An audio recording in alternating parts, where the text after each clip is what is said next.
The sea on a winter's night has a way of muting the world. Above the surface, the half-moon hung pale in the sky, spreading a thin trail of silver across the Pacific swells. Each crest rose and fell with a rhythm that seemed eternal, indifferent to the great war raging across continents. There was no sound but the wind over the water, and even that came in whispers. To any sailor standing watch on the deck of a Japanese destroyer that night, it might have seemed peaceful, almost deceptively so. But beneath that shimmering skin of the ocean, a predator was waiting. The submarine was USS Archerfish, a Balao-class boat of the United States Navy. She was 311 feet of welded steel, painted in dull grey, her conning tower just a shadow against the moonlit sea when she surfaced, her periscope and radar antenna barely breaking the horizon when she submerged. Inside her pressure hull, the air was close and heavy, tinged with oil, sweat, and machinery. Men moved quietly around valves, gauges, and plotting tables, their voices hushed, their concentration absolute. They had been at war for years now, and yet in this moment something felt different. Something monumental was unfolding. At the centre of it stood Commander Joseph F. Enright, a 33-year-old officer with dark eyes and a reputation that had been, until recently, uncertain. He had tasted failure before. On an earlier command, he had hesitated at crucial moments and returned from patrol without firing a single torpedo. To a submariner in wartime, such a patrol was more than disappointing. It was shameful. Enright had even requested to be relieved, feeling that his instincts had failed him. He carried that scar into every decision he made now. Tonight, in these black waters south of Honshu, he intended to redeem himself.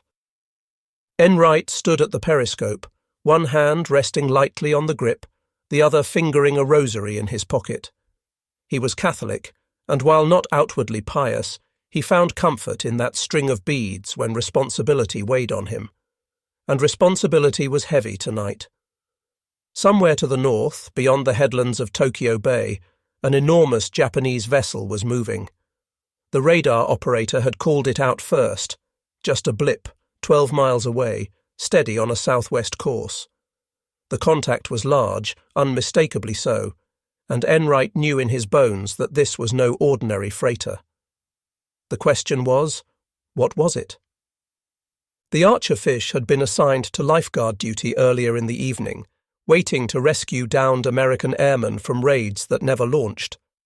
Now, free to roam, she had stumbled across a prize, though no one aboard yet knew its true magnitude. Enright's thoughts turned to the great Japanese battleships, the Yamato and Musashi, behemoths that had shaken the seas. Musashi had been sunk at Leyte Gulf just weeks earlier, hammered by waves of American bombers. Could Yamato herself be coming out? Or was this something even stranger, something new? The submarine shuddered slightly as she adjusted course. In the control room, men bent over the plotting board, tracing the lines of relative motion, adjusting bearings with grease pencils. They worked with quiet urgency, knowing that timing and geometry meant life or death. A mistake here would not only lose the target, but could invite destruction from the destroyers that certainly screened her. For now, though, Archerfish kept her distance, shadowing on the surface, using the darkness and the thin edge of cloud to hide her silhouette. Inside the submarine, life was tense but disciplined. The crew had long since learned to live in tight quarters. Torpedo men slept alongside their weapons in the forward room, officers shared bunks in shifts, and every man knew his station by instinct. The air carried a constant hum, fans, pumps, the low murmur of the diesels when surfaced. Men wore sweat-stained khakis, some stripped to undershirts in the muggy compartments. On nights like this, nerves heightened every sound, the creak of the hull as the sea pressed in, the slap of waves against the bow, the faint buzz of the radar screen. Each sound was magnified by expectation. And Enright was not about to let expectation become hesitation again. He had resolved that months earlier when he sat across a poker table at Midway Naval Base. A senior officer had studied his aggressive bluffing and asked him, "Joe, Would you command a submarine the way you play cards? His answer had been simple. Yes. That answer had bought him another chance. Now, at the periscope, that chance was about to be tested. What Enright could not know yet was the scale of what lay before him. The ship he was stalking was Shinano, the pride of Japanese shipyards, and at 71,890 tons fully loaded, she was the largest aircraft carrier the world had ever seen. She had been completed in secrecy, commissioned only days earlier, and sent into the night with skeleton training and unfinished systems. She was supposed to be a symbol of strength, of defiance. Instead, she was steaming unknowingly toward a single submarine, commanded by a man who needed redemption as badly as the Japanese Navy needed a miracle. The moon slipped briefly behind a veil of clouds, darkening the horizon. In that moment, the men aboard Archerfish felt the ocean grow even quieter, as though holding its breath. Enright leaned into the eyepiece once more. The silhouette was faint, but there, it loomed. He saw the escorts, darker smudges cutting through the water around the main vessel. A destroyer turned sharply, racing toward them, and for an instant it seemed the hunter had become the hunted. Then, inexplicably, the destroyer sheared off, wheeled back, and resumed station alongside its charge. The chance remained. Enright whispered to his officers, calm but firm. "Stay with her. Let her zig. We'll find where she straightens out." His words carried not just orders, but a promise, to himself, to his men, to his career. He would not hesitate this time. He would trust his instincts. He would strike. The clock ticked toward midnight.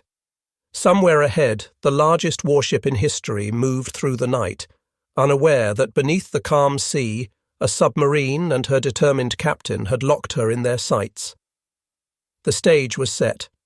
The game of patience, geometry, and fate had begun. The year was 1944, and the tide of the Second World War had turned with a force that was now undeniable. For Japan, the empire that had once stretched from the frozen Aleutians to the steaming jungles of Burma, the war was no longer about expansion.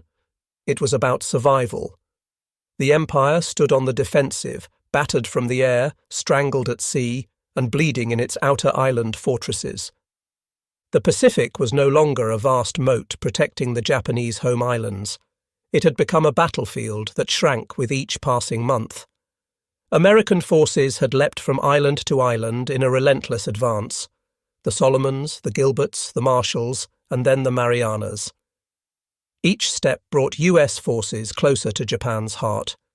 With every landing, the Japanese military was forced to fight from a weaker position, stretched thin, with resources dwindling and morale sinking. By the summer of 1944, the Philippines campaign had begun. General Douglas MacArthur, true to his famous promise, had returned. His troops were battling their way through Leyte and beyond, while Admiral Chester Nimitz directed the great fleets of the US Pacific Navy in a steady march toward Okinawa. The oceans themselves had become hostile to Japanese shipping. Once the Imperial Navy had dominated those waters, but now it was American submarines that ruled beneath the waves. These silent service boats were proving devastatingly effective. Submarines like Archerfish had cut Japan's merchant fleet to ribbons. Tankers carrying oil from the East Indies were going down faster than they could be replaced. Cargo ships bringing food, weapons, and raw materials were easy prey for submarines armed with patience and torpedoes. By 1944, Japan had lost more than half its merchant fleet, and the shortage was becoming crippling.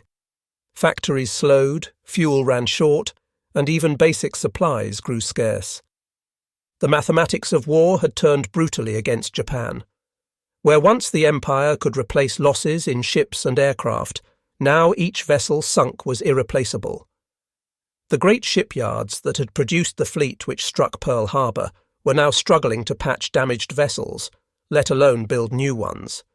Steel was scarce, skilled workers had been drafted into the military, and American bombing raids were beginning to target industrial centers. Above the waves, the situation was no better. The US Navy had assembled the most powerful carrier strike groups ever seen.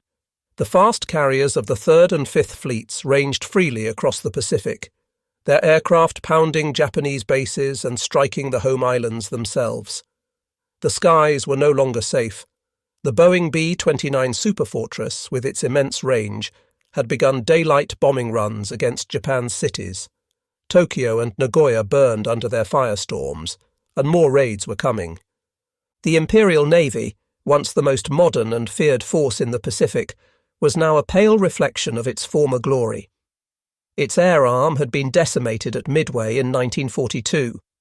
Its battleships had been bloodied in the Solomons and the Marianas, and at the Great Battle of Leyte Gulf in October 1944, the largest naval battle in history, Japan had thrown everything it had left into one last gamble. The result was disaster. Carriers like Zuikaku, veteran of Pearl Harbor, were sunk. The mighty battleship Musashi was destroyed under the relentless waves of American bombs and torpedoes.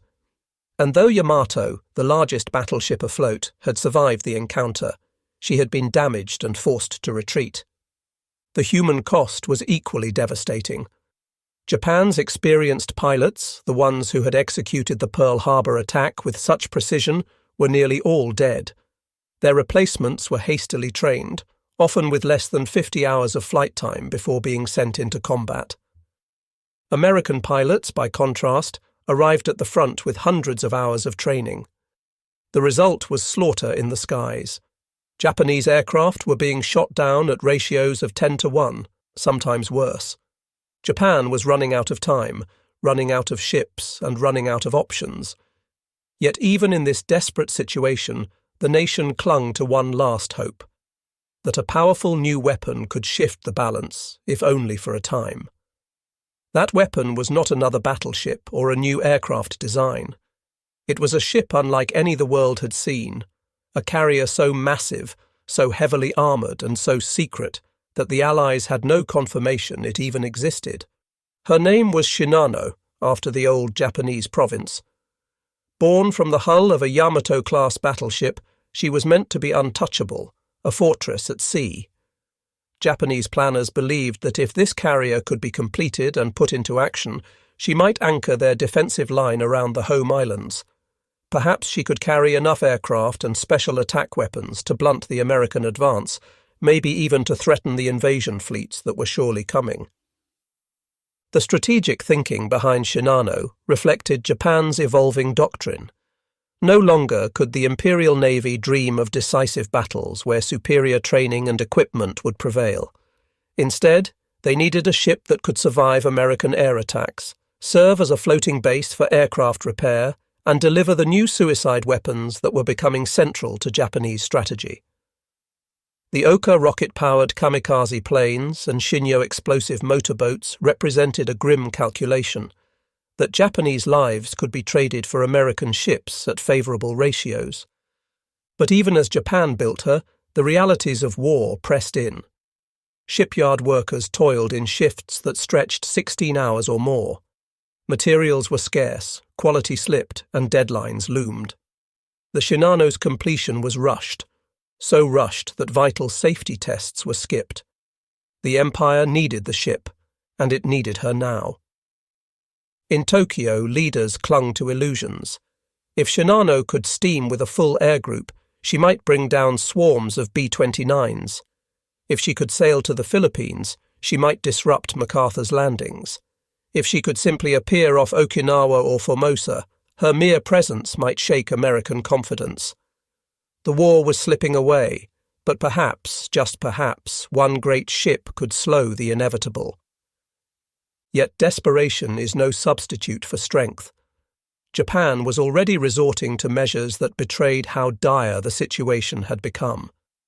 The kamikaze corps was not a sign of strength but of weakness, an admission that conventional warfare was no longer possible. Young pilots, some barely out of their teens, were being told that their highest service to the Emperor was to die ramming their aircraft into American ships. It was a strategy born of despair, dressed in the language of honour. The seas around Japan were no longer friendly. American submarines hunted the coasts relentlessly, Wolf packs of 3 or 4 boats would coordinate attacks on convoys, sinking escorts and merchantmen alike. In late November, as Shinano prepared to leave her shipyard, dozens of submarines lurked in the approaches to Tokyo Bay. They had divided the waters into patrol zones, each boat responsible for its sector, all reporting contacts to coordinate interceptions. Most would never know she existed, but one would, and that single encounter would decide her fate. The broader strategic picture was clear to any objective observer. Japan had lost the war. The only questions remaining were how long the fighting would continue and how many would die before the end. But for those caught in the machinery of war, the sailors, the shipbuilders, the pilots, such clarity was impossible. They continued to fight, to build, to hope, because the alternative was unthinkable. By November 1944, Japan was an empire under siege, its seas patrolled by unseen predators, its skies burned by firebombs, its cities trembling under the certainty of invasion. Into that storm sailed Shinano, a colossal ship, unready, untested, and carrying the burden of a nation's last hopes. And waiting for her, unseen in the night, was a submarine commanded by a man seeking redemption. Every great warship begins as a drawing on paper, lines on a blueprint that promise steel, power, and prestige. The story of Shinano began in just that way, but her destiny would change more than once before she ever touched salt water.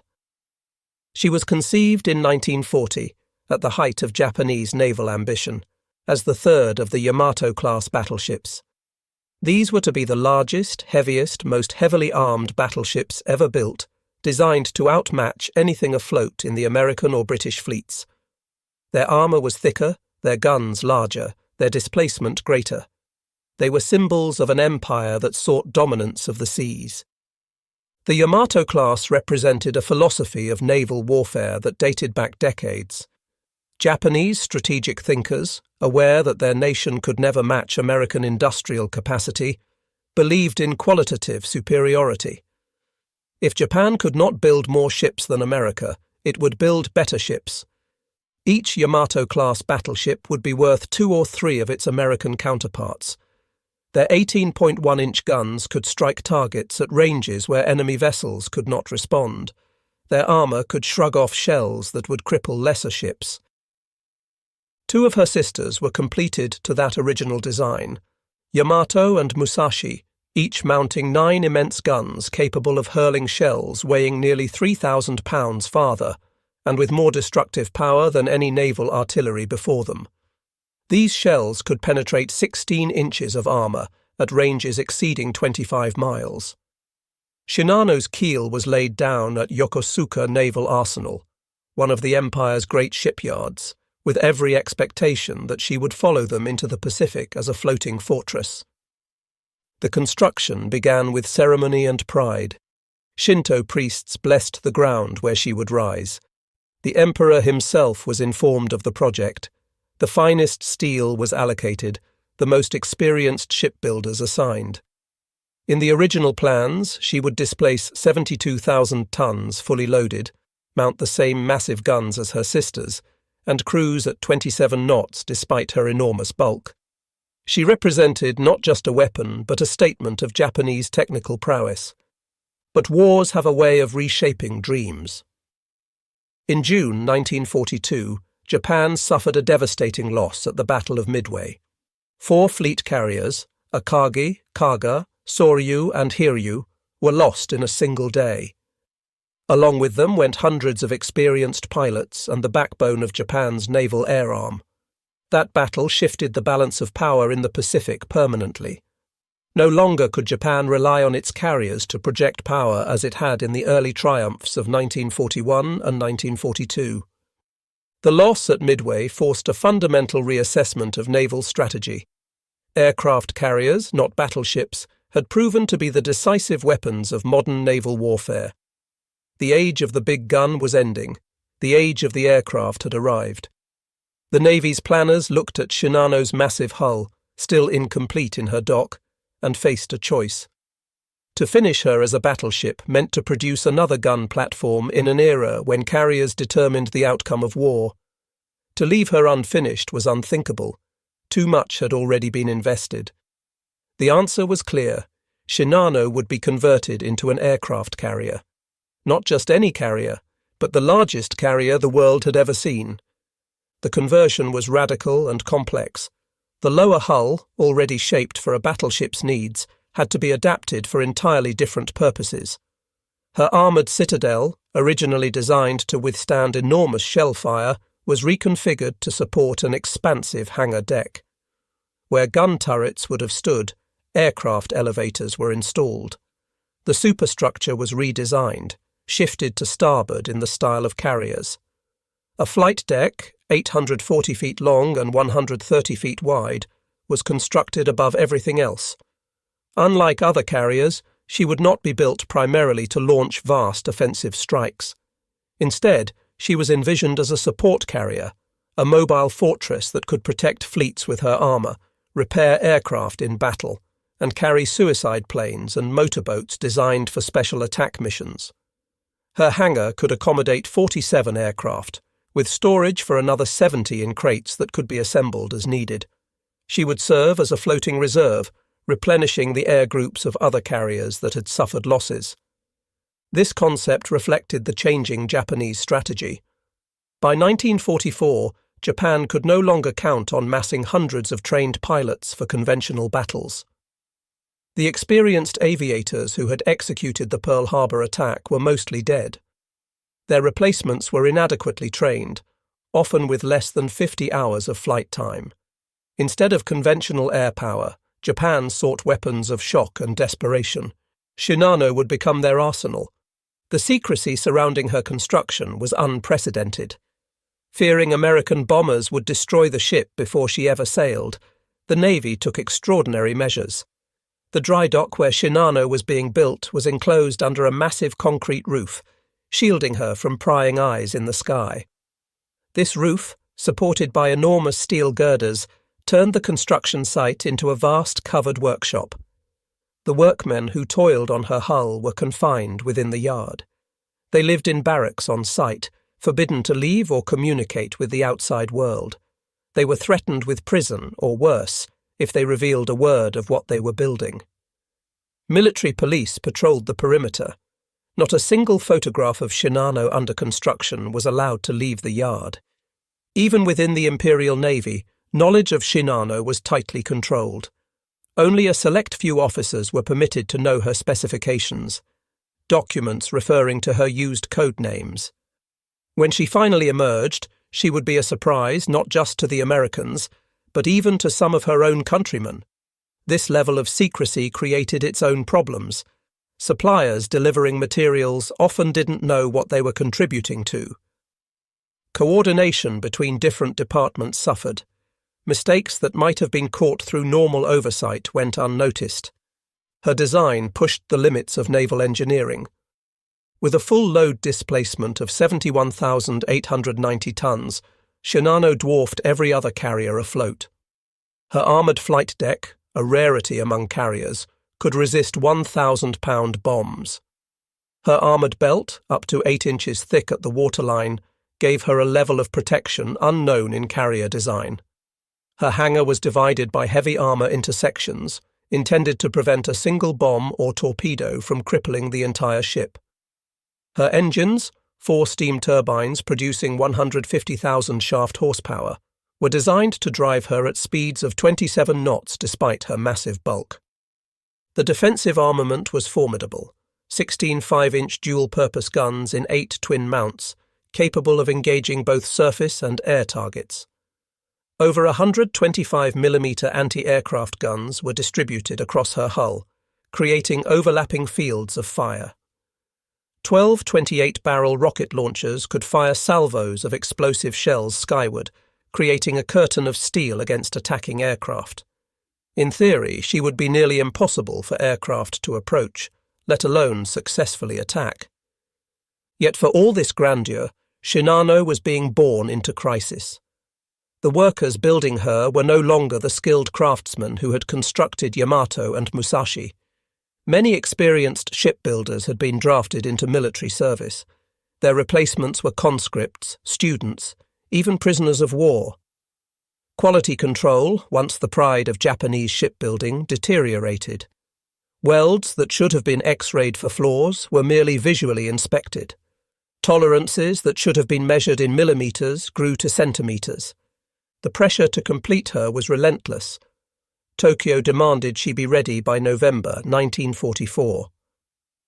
Work continued around the clock. Men collapsed from exhaustion and were carried away, replaced immediately by others. The heat inside the covered dock in summer was stifling. In winter, workers' hands grew numb from cold. Accidents increased. Men fell from scaffolding, were crushed by moving steel plates, or were overcome by fumes from welding. Each death was hushed up, the war effort deemed more important than individual lives. Materials, too, were compromised. The special steel allocated for her armour was sometimes diverted to other urgent projects. Inferior substitutes were used. Electrical wiring, much of it imported before the war, was now irreplaceable. When supplies ran out, improvised solutions were implemented. Systems that should have been redundant became single points of failure. The great ship was being held together as much by determination as by engineering. Despite these challenges, she took shape. Month by month, her hull rose higher. Her flight deck stretched toward completion. Her island superstructure grew from the starboard side. To those who saw her, even incomplete, she was awesome. Workers would pause in their labour to simply stare at the immensity of what they were building. She was not just a ship, she was a floating city, a monument to human ambition. On the morning of October 8, 1944, Yokosuka Naval Arsenal stood braced for a moment of triumph. After 4 years of secret construction, Japan's greatest shipbuilding gamble was to touch the water for the first time. The atmosphere was electric with anticipation. This was to be more than a launch. It was to be a symbol of Japanese resilience, proof that even under bombardment and blockade, the empire could still create wonders. The day began with elaborate ceremony. At dawn, Shinto priests in white robes arrived to conduct purification rites. They waved streaming wands of white paper, chanted ancient prayers, and sprinkled salt to purify the ground. An altar was erected near the bow, offerings of rice, fish, and sake placed before it. The priests called upon the kami, the spirits of water, wind, and steel, to protect the vessel and grant her victory. High-ranking naval officers arrived in dress uniforms, their chests heavy with medals. Representatives from the imperial household were present. Workers, exhausted from years of labour, were given new clothes for the occasion. They stood in neat ranks, pride momentarily overcoming fatigue. Bands played martial music. Flags flew from every available point. The concrete roof that had hidden Shinano for so long had been partially removed, allowing shafts of sunlight to illuminate her hull. The launch plan was precise. Dry dock number 6 would be slowly flooded through controlled valves. As the water rose, Shinano would lift from her building blocks and float free. She would then be guided by tugs to a fitting-out pier where her final equipment would be installed. It was a procedure the shipyard had performed hundreds of times. What could go wrong? At 10:30 a.m. the order was given to begin flooding. Workers turned the valve wheels, and seawater began to flow into the dock. At first, everything proceeded normally. The water rose steadily, inch by inch, creeping up Shinano's hull. Spectators watched expectantly. Then, without warning, catastrophe struck. The caisson gate sealing dry dock number 6 from Tokyo Bay collapsed. The massive steel barrier, designed to hold back the ocean, failed under the crushing pressure. Instead of a controlled flooding, a torrent of seawater burst inward with unstoppable force. The sound was like thunder, a roaring cascade that drowned out all other noise. In seconds, millions of gallons of water surged into the dock. Shinano, instead of rising gently, was hit by a wall of water. The massive ship surged forward like a cork blasted from a bottle, her 70,000 tons of steel driven by hydraulic force. She slammed into the dock's far wall with a grinding crash that shook the earth. The impact sent tremors through the shipyard. Windows shattered a quarter-mile away. Mooring cables, thick as a man's arm, snapped like threads. The recoil sent them whipping through the air with lethal force. One cable decapitated a worker, another crushed 3 men against a crane. The great hull rebounded from the impact and swung sideways, her stern smashing into the dock's side wall. She seesawed back and forth, a massive pendulum of destruction, crushing everything in her path. For long minutes, chaos reigned absolute. Workers fled in panic, some diving into the churning water to escape the swinging hull. Others were swept away by the torrent. Officers shouted orders that no one could hear over the roar. The carefully choreographed ceremony had become a disaster. The band's instruments were scattered, flags torn away, the Shinto altar smashed to splinters. When the water finally stabilized and Shinano came to rest, the damage was surveyed. Miraculously, despite the violence, no fundamental structural damage had occurred to the ship herself. Her hull bore dents and scrapes, twisted fittings and broken railings, but her integrity remained. The human cost was another matter. 17 workers were dead, 43 injured. Some bodies were never recovered, swept out to sea or crushed beyond recognition. But perhaps the greatest damage was psychological. To the Japanese workers and sailors, ships were not mere machines. They possessed spirits, souls that needed to be properly honoured. A ship whose launch was marked by disaster was considered cursed by the kami. The violent, uncontrolled launch was the worst possible omen. Word spread quickly through Yokosuka, then beyond. Whispers followed wherever Shinano's name was mentioned.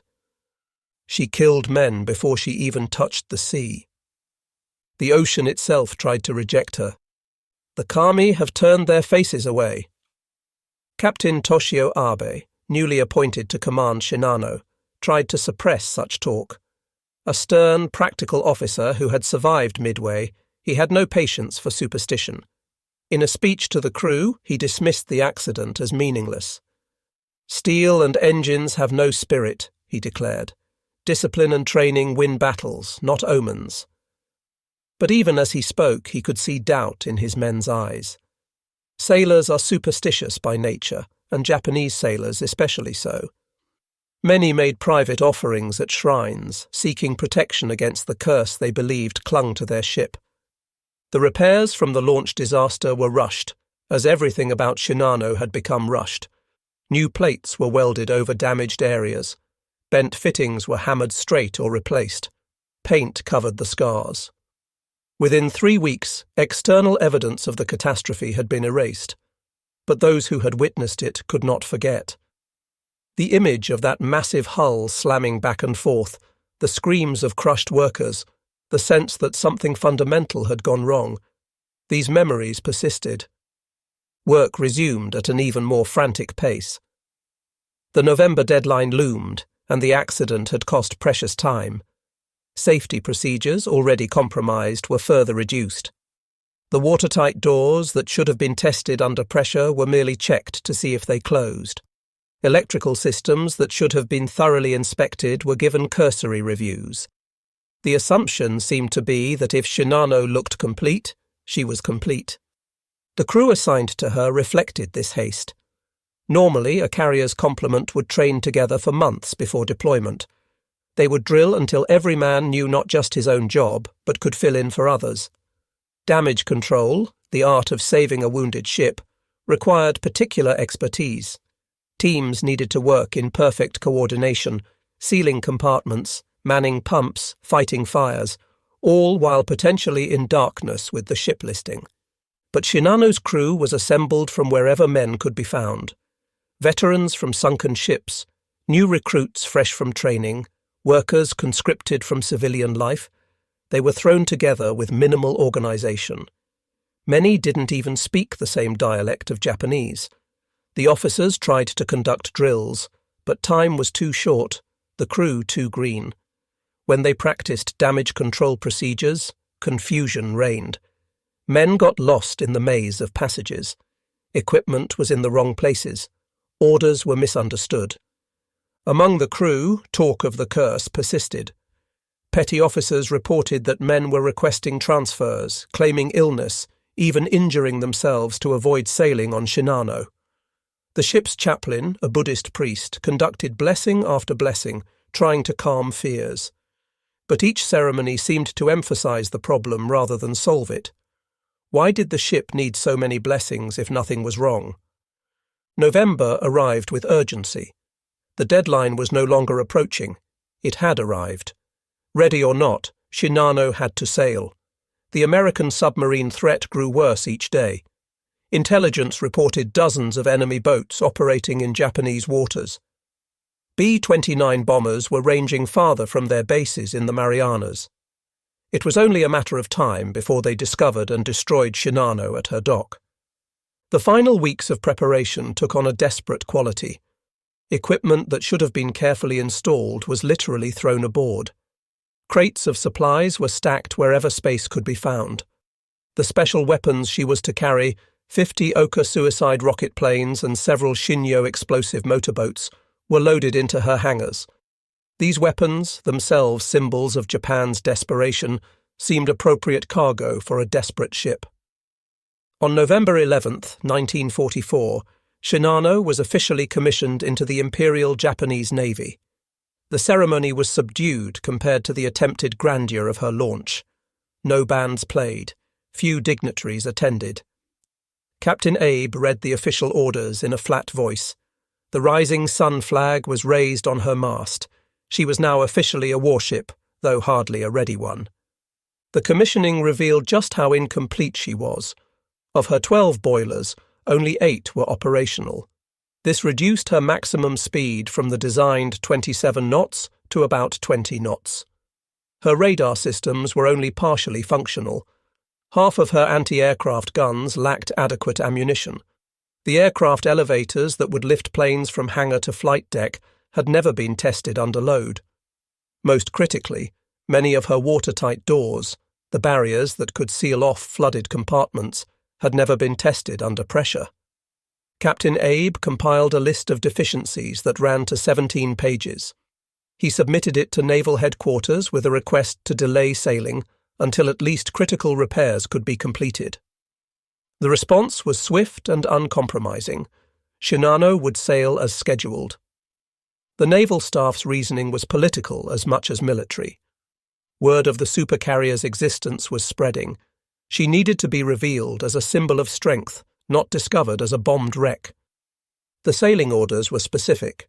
Shinano would depart Yokosuka on the night of November 28th, steam south along the coast, and reach Kure Naval Base in the inland sea. There, protected from submarines by narrow straits and from bombers by distance, she would complete her fitting out. The voyage would take only about 20 hours. What could go wrong in 20 hours? The crew prepared with a mixture of pride and dread. They were sailing on the world's largest warship, a technological marvel.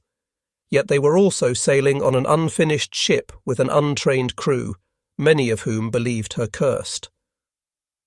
Last letters were written home. Personal effects were stowed. Some men visited Shinto shrines, leaving offerings and prayers. Others got drunk on sake, trying to drown their fears. The escort for the voyage was minimal, just 3 destroyers, Isokaze, Yukikaze, and Hamakaze. All 3 were veterans of numerous battles, their crews experienced but their ships worn. Their radar and sonar systems, damaged in previous engagements, had been only partially repaired. They would have to rely more on lookouts than instruments. For protecting the world's largest carrier, it seemed inadequate, but every available destroyer was needed elsewhere. The night of November 28, 1944, began with deceptive calm.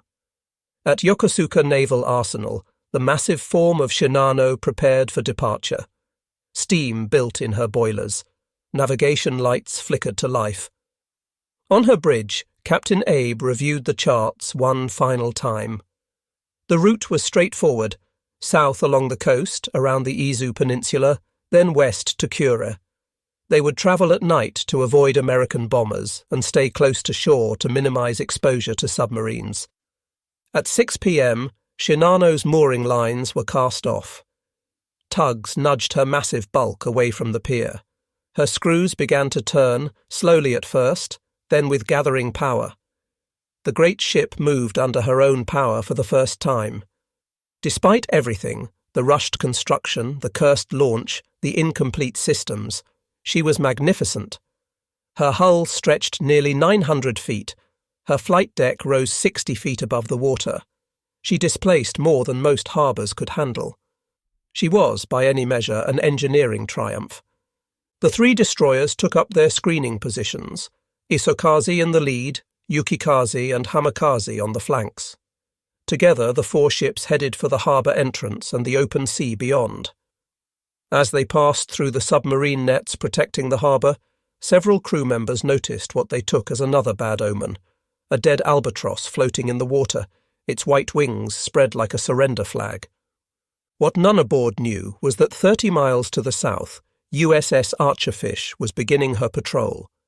The submarine had been on lifeguard duty, positioned to rescue American airmen from a bombing raid that had been cancelled due to weather. Now, free to hunt, Commander Enright had brought his boat to the surface to recharge batteries and refresh the air.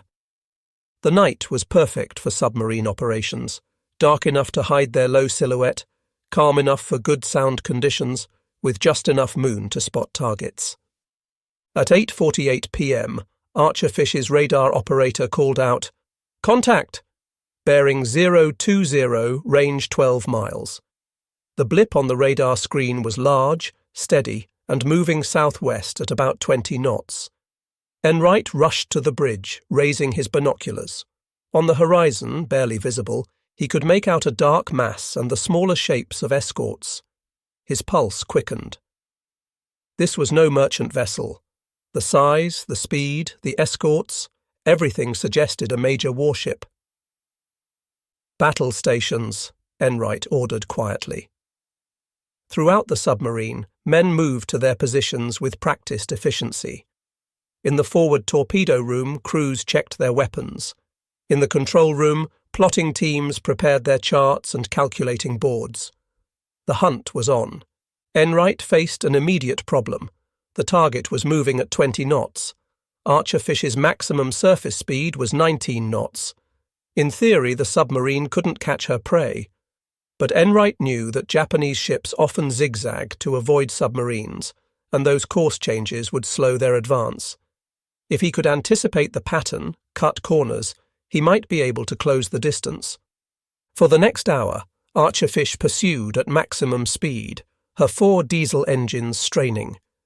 The submarine vibrated with the effort, her hull cutting through the swells, spray breaking over her bow. Below, engineers coaxed every possible revolution from the engines. The temperature in the engine room soared past 120 degrees Fahrenheit. Men worked in shifts, rushing topside to gulp fresh air before returning to their stations. On Shinano's bridge, radar operators detected the American submarine almost immediately. The equipment might have been partially functional, but it worked well enough to spot a surface contact at several miles. Captain Abe received the report with grim satisfaction. He had expected submarines. The waters off Japan were infested with them, but he had plans to deal with this threat. "Signal the escorts," he ordered. "Enemy submarine bearing 170, distance 8,000 meters. Abe's tactical situation was complex. His ship, despite her size, was vulnerable. She carried no aircraft to spot submarines. Her own sonar was not yet operational.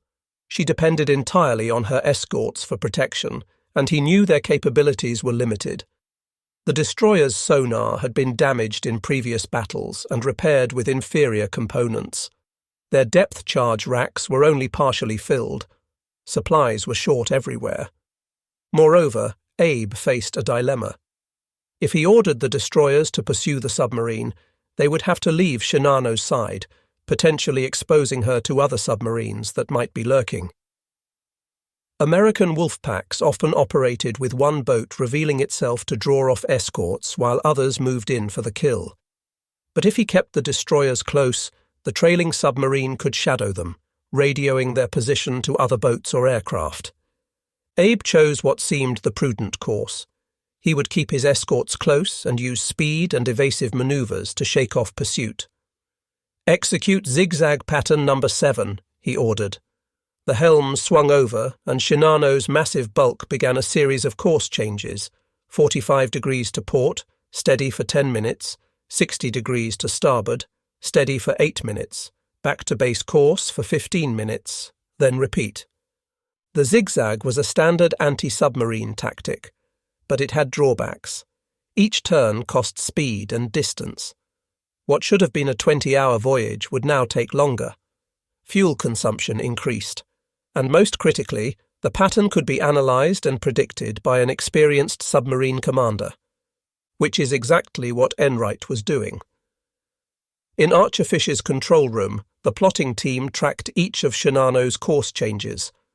Lieutenant Commander Robert Bobczynski, the executive officer, bent over the chart table, measuring angles and times. "She's following a standard pattern," he reported. "If we cut across her turns, we can gain distance." It became a deadly game of geometry. Shinano would turn away, opening the distance. Archerfish would cut the corner, closing it again. The submarine couldn't match the carrier's straight-line speed, but by taking shorter routes, she could keep pace. It required precise calculation and iron nerve. One miscalculation, and they would lose contact. One detection by the destroyers, and they would face a barrage of depth charges. As the chase continued into the night, Shinano's incomplete construction began to tell. At 11 p.m., a bearing on the starboard inboard propeller shaft began to overheat. The massive shaft, turning at high speed, generated friction that the bearing couldn't properly dissipate. Temperature gauges climbed into the red zone. The engineering officer faced a terrible choice: continue running and risk catastrophic failure, or slow down and perhaps fall prey to the submarine. He chose to reduce speed on that shaft. Shinano's speed dropped from 20 knots to 18. The reduction seemed small, but it was critical. Now Archerfish could not just keep pace, but actually gain ground. On the submarine, the sonar operator reported the change in the target's engine sound. "She's slowing," he announced. Enright permitted himself a tight smile. The geometry of the hunt had shifted in his favour. But Shinano's troubles were just beginning. The rapid zigzagging, combined with her incomplete construction, stressed systems throughout the ship. Electrical connections, hastily installed, began to fail. Lights flickered in some compartments. Ventilation fans stopped. The temperature in the lower decks, already uncomfortable, became stifling. Men working in the engine rooms had to be rotated every 20 minutes to prevent heat exhaustion. More seriously, the constant course changes caused the ship to roll and flex in ways her incomplete structure wasn't prepared for. Seams that had been inadequately welded began to work open. Not enough to cause immediate flooding, but enough to allow seepage. Water began to accumulate in some of the lower compartments. Pumps were started to deal with it, but several pumps failed. They had never been properly tested, and now, under actual use, their defects became apparent. On the bridge, Captain Abe received report after report of mechanical issues. Each one was minor in itself, but collectively they painted a picture of a ship coming apart under stress. He faced an agonizing decision. He could slow further, nursing his ship to port but making her an easier target. Or he could maintain speed and risk more serious breakdowns. He chose a middle course, reducing speed to 16 knots and moderating the zigzag pattern. By 2 a.m. on November 29th, the deadly dance had continued for over 5 hours. Archerfish had closed to within 7,000 yards of her target, still too far for a torpedo attack, but close enough to maintain solid contact. The submarine's crew was exhausted but exhilarated. They could sense they were gaining on their prey. Enright studied the tracking data with intense concentration. Shinano's pattern was becoming clear. Despite the zigzags, she consistently returned to a base course of 210 degrees, southwest toward Kure.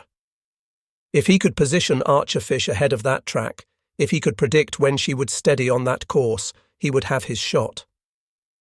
"Take her down to radar depth," he ordered. The submarine slipped beneath the surface, leaving only her radar antenna above water. This reduced her speed, but made her much harder to spot. Now she was truly a hunter in the darkness, invisible but watching. On Shinano, the mood was increasingly tense. The submarine had been trailing them for hours. Why hadn't it attacked? Why hadn't it been driven off? Some officers suggested it was calling in other boats, that they were being herded into a trap. Captain Abe dismissed such speculation, but privately he wondered. American submarine tactics had evolved throughout the war. They were more aggressive now, more coordinated. At 2:56 a.m., fate intervened. Isokaze, the lead destroyer, spotted what her lookouts believed was a periscope off the starboard bow. Without waiting for orders, her captain increased speed and charged toward the contact. The destroyer's bow wave rose white in the darkness as she accelerated to 35 knots. On Archerfish, the sonar operator's voice rose in alarm. "High-speed screws approaching." Destroyer bearing 340, closing fast. Enright had seconds to decide. Crash dive and probably lose his target forever, or hold his depth and risk detection. He chose to dive, but only to 150 feet, shallow enough to resurface quickly. "Rig for silent running," he ordered. "Rig for depth charge."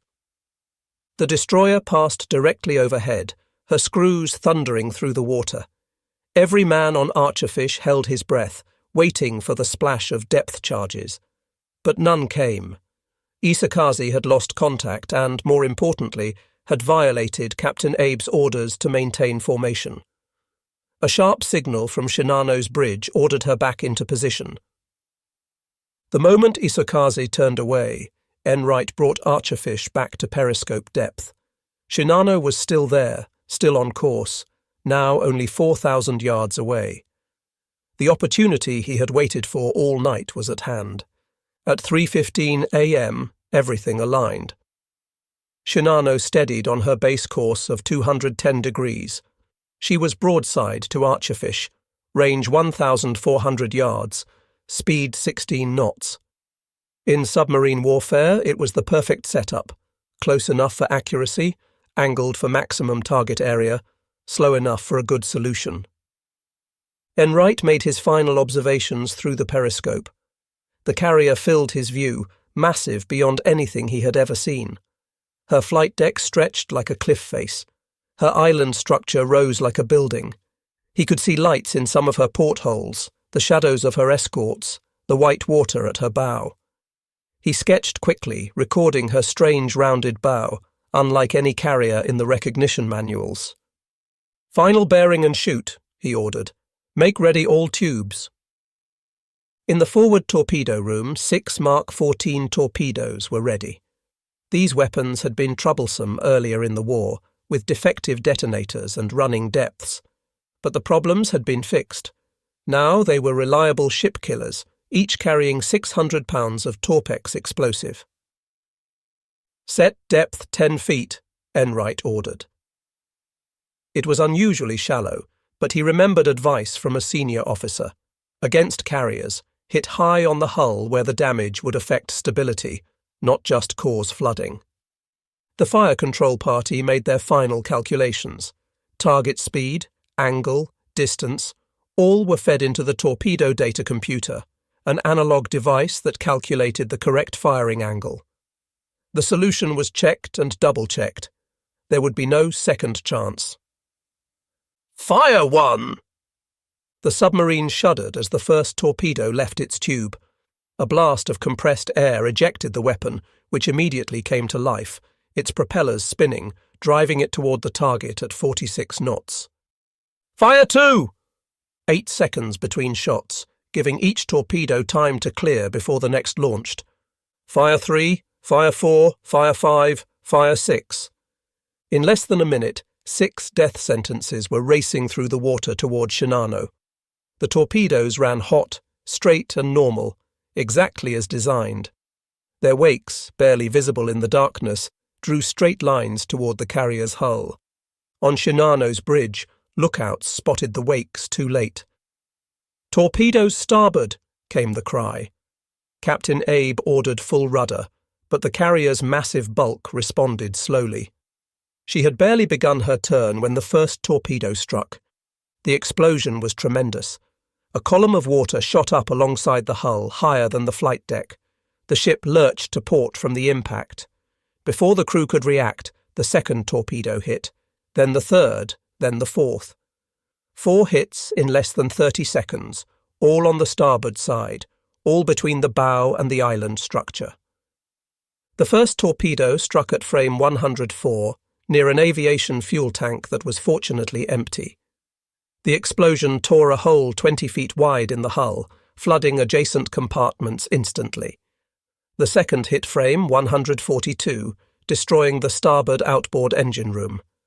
Men on duty there were killed instantly as seawater and superheated steam filled the space. The third torpedo struck frame 166, opening the number 3 fire room to the sea. The fourth hit frame 190, rupturing another fuel tank and sending oil flooding through passages. For a moment, those on Shinano's bridge could barely comprehend what had happened. The ship shuddered with each impact, but she was so large that the torpedoes seemed almost insignificant. Captain Abe's first thought was that she could absorb this damage. After all, she had been built with a battleship's armour, designed to survive multiple torpedo hits. But below decks, catastrophe was unfolding. The incomplete construction that had plagued Shinano now became fatal. Watertight doors that had never been tested failed immediately. Some jammed shut, trapping men in flooding compartments. Others refused to close at all. Seams that had been hastily welded split open under pressure. Electrical panels, soaked with seawater, short-circuited in showers of sparks. The damage control teams responded as best they could, but they were fighting a losing battle.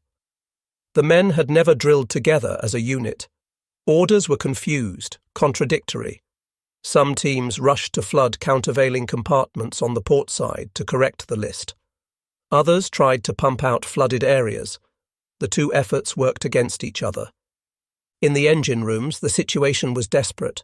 The starboard engine rooms were flooding rapidly. Engineers worked in rising water, trying to maintain power to the pumps. When water reached the electrical panels, explosions of sparks forced them to retreat.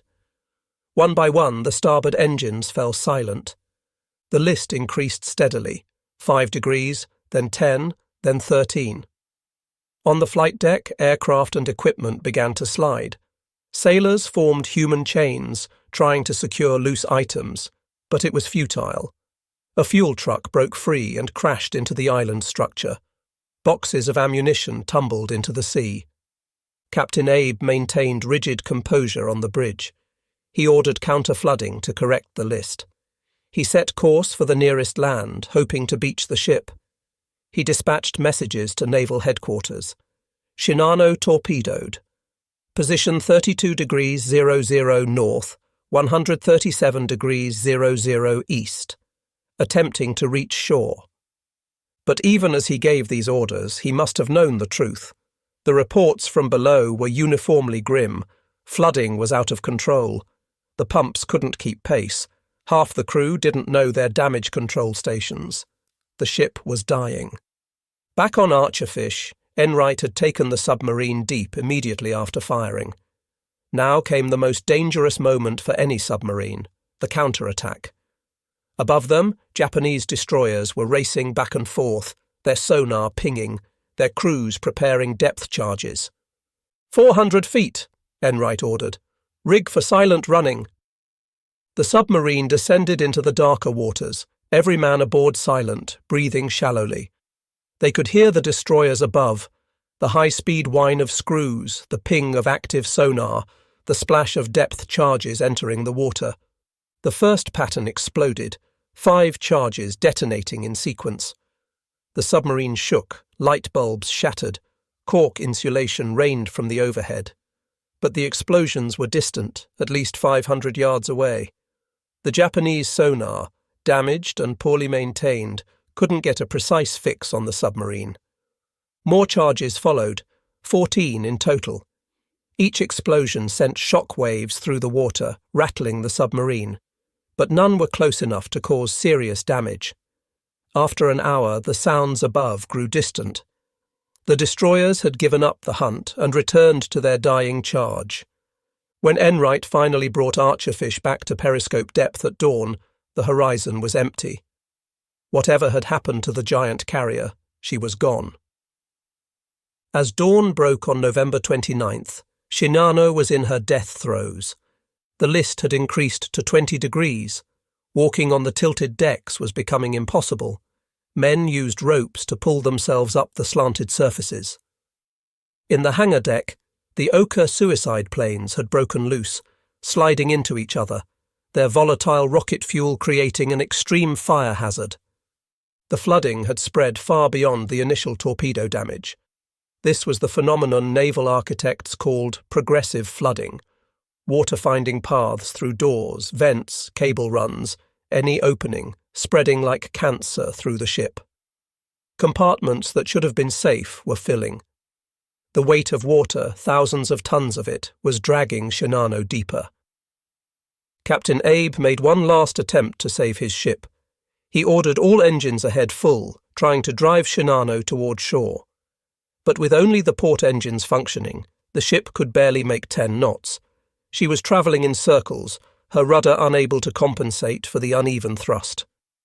At 0830, Abe authorised the emergency signal. Prepare to abandon ship. It was not yet an order to abandon, but a warning to be ready.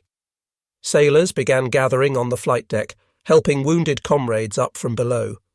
Life jackets were distributed. The destroyers moved in closer, preparing to pick up survivors. Below decks, scenes of heroism and tragedy played out.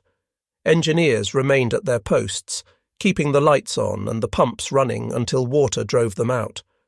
Medical officers worked in tilting sick bays, trying to evacuate patients. In one flooded compartment, 30 men were trapped behind a jammed hatch. Their hammering could be heard for an hour before it stopped. The end came quickly. At 10:18, the list suddenly increased to 35 degrees. Equipment, aircraft, and men began sliding uncontrollably down the flight deck into the sea.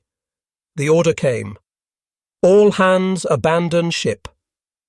But for many, it was too late. The list increased so rapidly that hundreds were trapped inside. Others, trying to climb the tilted deck, lost their grip and fell. Some jumped from the flight deck, a 60-foot drop that killed many on impact. Captain Abe remained on the bridge. As was tradition, he would go down with his ship.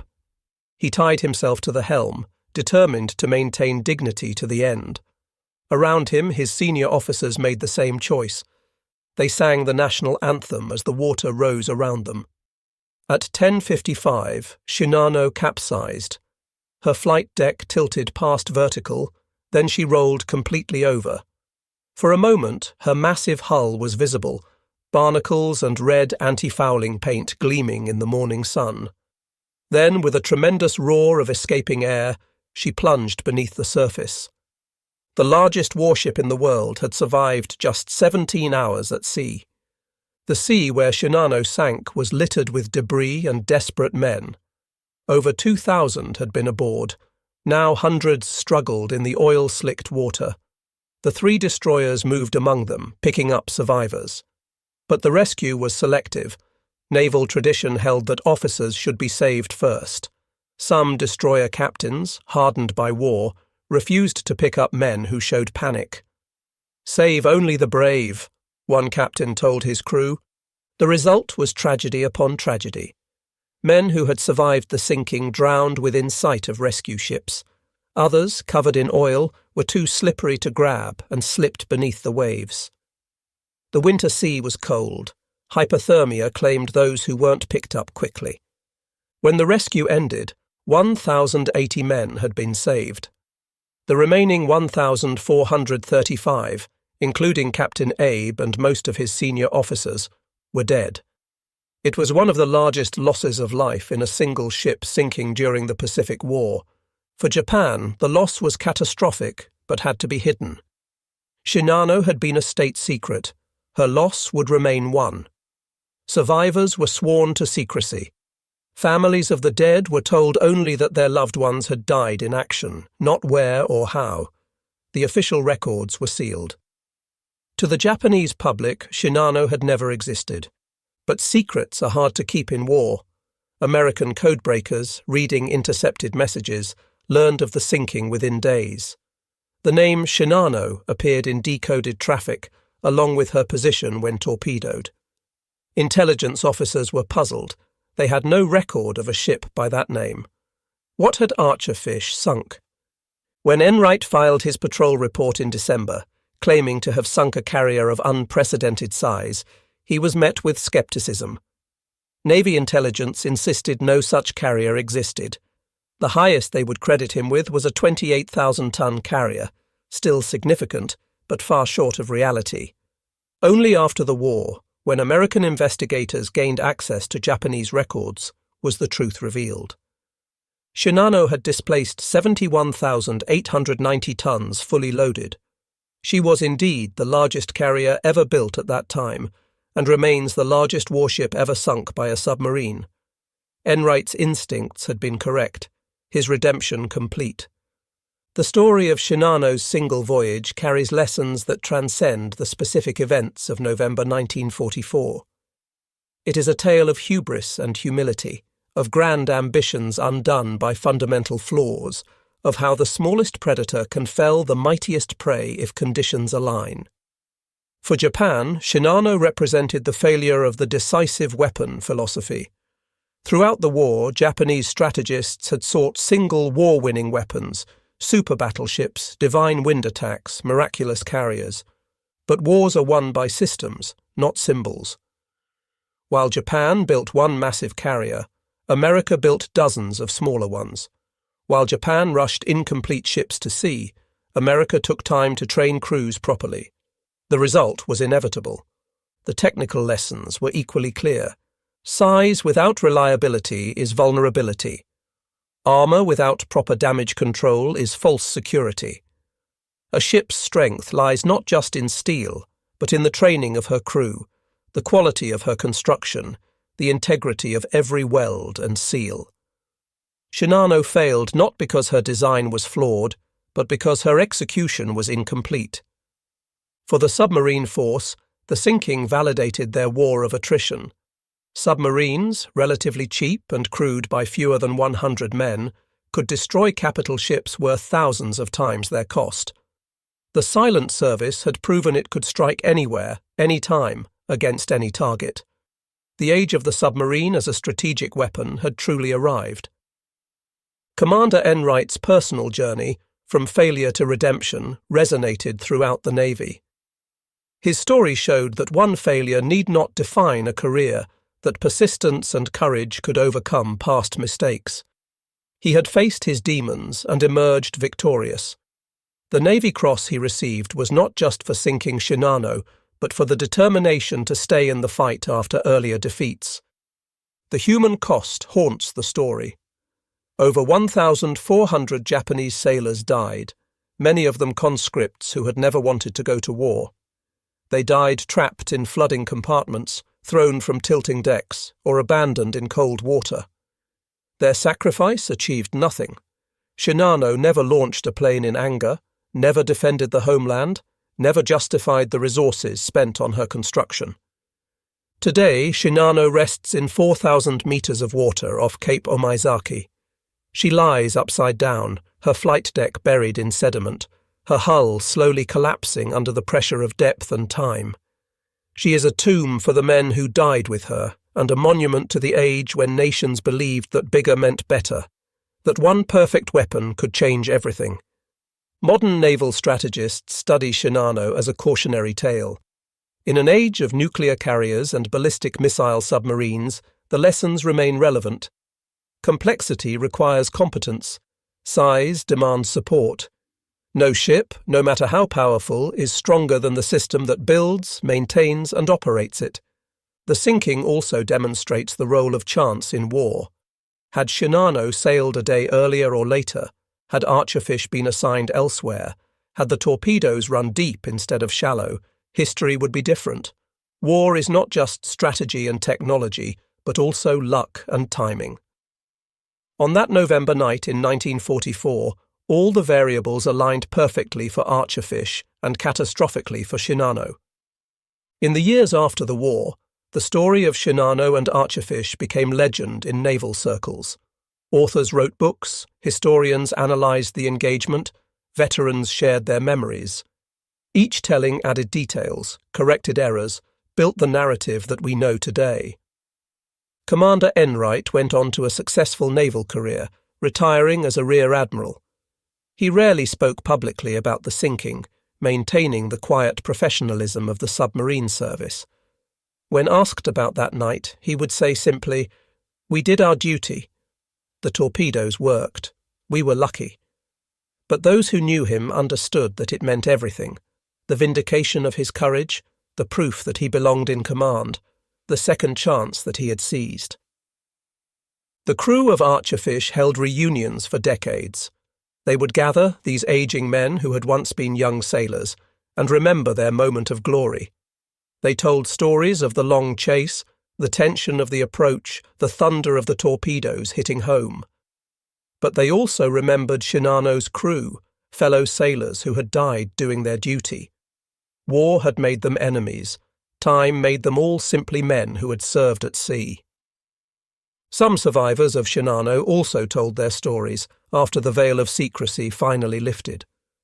They spoke of the chaos, the fear, the sight of their mighty ship rolling over and sinking. They remembered Captain Abe's final moments, standing at attention as the water rose. They remembered comrades who had helped them escape flooding compartments, who had given up life jackets, who had pushed others to safety before being pulled under themselves. In Japan, Shinano became a symbol of the war's last phase: grand gestures that achieved nothing, magnificent failures that only added to the suffering. She represented the danger of believing one's own propaganda, of confusing appearance with reality, of rushing toward disaster rather than accepting defeat. For America, the sinking reinforced the democratic nature of naval warfare, that 80 men in a submarine could defeat thousands in a carrier, that patience and skill could overcome size and armour. It was David and Goliath written in steel and torpedoes, proof that in war, the smallest unit could achieve strategic victory. The wreck of Shinano was discovered in 2019 by deep-sea explorers. The images they brought back showed a ship remarkably intact despite decades underwater. Her hull, built to battleship standards, had resisted the pressure that would have crushed lesser vessels. But she lies inverted, her intended glory forever buried in the seafloor, a monument to ambition that exceeded capability. Today, as nations again compete to build the largest, most powerful warships, Shinano's story remains relevant. Technology advances, but the human factors that doomed her persist. Ships are still built in haste, crews still sail with insufficient training, leaders still believe that one supreme weapon can change everything. The ghost of Shinano warns against such hubris. The final lesson may be the most universal: that in war, as in life, the race does not always go to the swift, nor the battle to the strong. Sometimes patience defeats power. Sometimes the hunter becomes the hunted. Sometimes a single night's action can echo through history, teaching generations yet unborn about courage, folly, and the thin margin between victory and disaster. On that November night in 1944, two ships met in the darkness of the Pacific. One was the largest of her kind ever built, the other a standard submarine of no special distinction. When the sun rose, only one remained. That is the nature of war at sea, sudden, decisive, and final. The ocean shows no favoritism to size or strength. It swallows all equally, keeping its secrets in the dark depths where Shinano rests still, the largest warship ever sunk by a submarine, a giant felled by a predator she never truly saw.